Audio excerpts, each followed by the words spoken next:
हॉलमध्ये गाण्यांचा आवाज घुमत होता. रोषलाई झगमगत होती. पण अजय एका कोपऱ्यात शांत उभा होता. त्याच्या अंगावर काळा कोट आणि डोळ्यात एक विलक्षण शांतता होती, जशी खोल समुद्रात असते. त्याची नजर फक्त एकाच गोष्टीवर खेळली होती, ती म्हणजे त्याची 5 वर्षांची मुलगी पिहू. पिहू तिथे इतर मुलांसोबत खेळत होती. अजय आणि त्याच्या पत्नीचा, ईश्वरीचा घटस्फोट होऊन 2 वर्ष झाली होती. कोर्टाच्या निर्णयानुसार पिहू अजयकडे राहत होती. तेवढ्यात समोरून ईश्वरी येताना दिसली.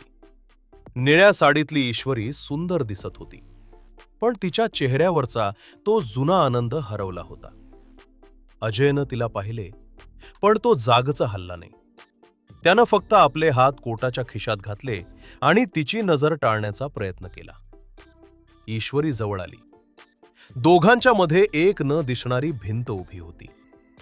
2 वर्षांचा काळ आणि कित्येक कोर्टाच्या पायऱ्या त्यांच्यामध्ये अंतर निर्माण करून गेल्या होत्या. खूप मोठी झालीये ती, ईश्वरी पिहूकडे पाहत हळूच म्हणाली. तिचा आवाज कापत होता.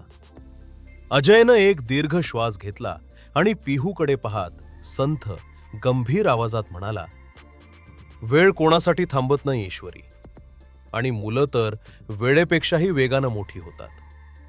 त्याच्या आवाजात एक प्रकारचा जडपणा होता. ईश्वरीनं त्याच्याकडे पाहिले.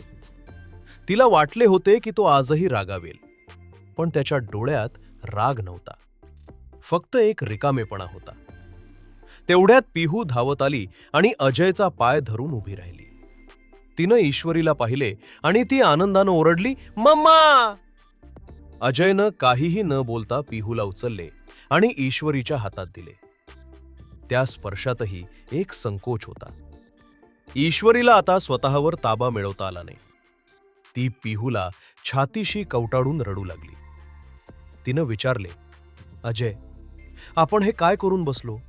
इतकं अंतर कसं पडलं आपल्यात? अजयनं बाजूला वळून हॉलच्या छताकडे पाहिले. जणू तो आपले अश्रू लपवत होता. मग तो तिच्या डोळ्यांत पाहून म्हणाला, काही प्रश्नांची उत्तरं नसतात ईश्वरी, फक्त निर्णय असतात. आपण घेतलेला निर्णय आपल्याला आज इथे घेऊन आलाय. तू तुझी दुनिया निवडलीस, मी तिची दुनिया बनलो. पण आज कळतंय की ही दुनिया तुझ्याशिवाय अधुरी आहे. तो थोडा वेळ थांबला आणि पुढे म्हणाला, बाप म्हणून मी तिला सगळं देऊ शकतो, पण आईची जागा मी कधीच घेऊ शकणार नाही. आपल्या अहंकाराच्या लढाईत आपण या लहान जीवाचं बालपण हिरावून घेतलं. अजयनं पाठ फिरवून जायला सुरुवात केली, पण त्याचे पाय जड झाले होते. मागून पिहू रडत ओरडली, पप्पा, मम्मा, आपण सोबत घरी जाऊया ना? अजय थांबला. त्यानं मागे वळून पाहिले. ईश्वरी ओक्साबोक्शी रडत होती आणि पिहू दोघांचे हात एकत्र धरण्याचा प्रयत्न करत होती. अजयच्या मनातील तो करारीपणा प्रेमासमोर झुकला. तो पुन्हा त्यांच्याजवळ गेला आणि त्यानं ईश्वरीच्या डोळ्यांतील पाणी आपल्या हातानं पुसले. तो मृदू आवाजात म्हणाला, घर विखुरलं होतं ईश्वरी, तुटलं नव्हतं. आज पुन्हा एकदा प्रयत्न करूया, फक्त हिच्यासाठी.